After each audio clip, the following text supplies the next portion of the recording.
डायलिसिसमध्ये काय असतं, वेळेवर डायलिसिस करणं गरजेचं असतं. असतं. जर तुमचे पाय एवढे फुगले आणि क्रिएटिनिन वाढलं तर तुम्हाला काही होऊ शकतं.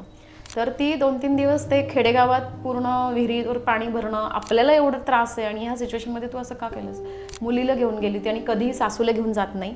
त्याच वेळेस सासू, मुलगी आणि ती तिघीजणी गेल्या होत्या शिरूरला. बरं. एक निरवी म्हणून गाव आहे शिरूरमध्ये, तर तिथे राहिल्या तिथे 2-3 दिवस. आणि तिथनं येताना ट्रेनमध्ये बसली, मला फोन केला की माझ्या पायावर खूप सूज आली वगैरे. मी तिला ओरडले, म्हटलं तुला एवढं माहिती, तू का म्हटलं 2 दिवस तिथे राहिलीस, आपलं निघून यायचं, डायलिसिस आहे तर करून घेऊ म्हटलं, आता तू चैन खेच आणि कुठेतरी थांब म्हटलं, कारण ती लोणावळ्याच्या तिथे होती.